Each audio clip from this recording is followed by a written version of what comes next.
নমস্কার বন্ধুরা, সবাই কেমন আছো? আশা করি সবাই ভালোই আছো। তোমাদের জন্য নিয়ে আসলাম নতুন একটা রেসিপি, আমের আচার। দেখো, আমি আমগুলো লবণ হলুদ দিয়ে একটু মাখিয়ে রেখেছি। এরপর আমি হাঁড়িতে সামান্য কিছু জল দিয়ে মিঠাইটা একটু গলে নেব। তারপর ওই যে পাশের কড়াইতে দেখো আমি ধনিয়া আর শুকনো লঙ্কা ভাজতে দিয়েছি। এরপরে আমি কড়াইতে তেল দিয়ে পাঁচফোড়নগুলো দিয়ে দেব। পাঁচফোড়নগুলো লাল লাল হয়ে আসলে আমি ওতে আমটা দিয়ে দেব। হলুদ লবণ মাখা ওই আমগুলো দিয়ে দেব। দেওয়ার পরে তারপর আমি কিছুক্ষণ নাড়াচাড়া করব। এরপরে অনেকক্ষণ ধরে নাড়তে হবে।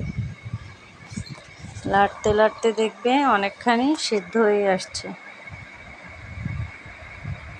এখানে আর কিছু অ্যাড করতে হবে না, ওই যে আগে থেকে হলুদ আর লবণ মাখিয়ে রাখা, এই জন্য এটাতে আর কোনো কিছু অ্যাড করতে হবে না। তারপরে আমি অনেকক্ষণ ধরে নাড়াচাড়া করতে থাকবো যেন আমগুলো ভিতর থেকে সেদ্ধ হয়ে যায়।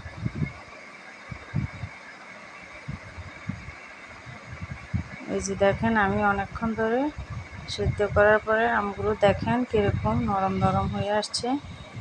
তারপর আমি এখানে দেখেন ব্লেন্ডারে আমি ওই যে লঙ্কা, শুকনো লঙ্কা, ধনিয়া, জিরা গুঁড়োটা ব্লেন্ডারে করে নেব। তারপর আমি আবারও কিছুক্ষণ নাড়াচাড়া করার পর আমি এতে গুড়টা দিয়ে দেব।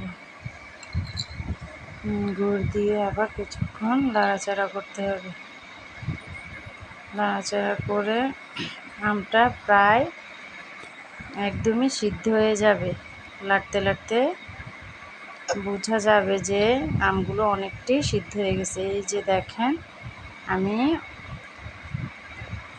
গুড়টা দেওয়ার পরে কতটুকু সিদ্ধ হয়ে গিয়েছে এটা দেখতেই তো বোঝা যায়। এরপরে আমি যে গুঁড়োটা করছিলাম ওই গুঁড়োগুলো, মশলার গুঁড়োগুলো আমগুলোতে ছিটিয়ে দেব। সামান্য আপনাদের পরিমাণ মতো আপনারা মশলাটা দেবেন, সবগুলো দিতে হবে এমনও না। ঘ্রাণের জন্য কিছুটা ঝাল ঝাল হবে, ওই জন্যই মশলাটা দেওয়া আর কি। হ্যাঁ, এই যে রেডি হয়ে গেল আমার আজকে আমের আচার। আপনারা যদি খেতে চান আমাদের বাসায় চলে আসবেন। যদি ভালো লাগে লাইক, কমেন্ট, শেয়ার করবেন। নমস্কার বন্ধুরা।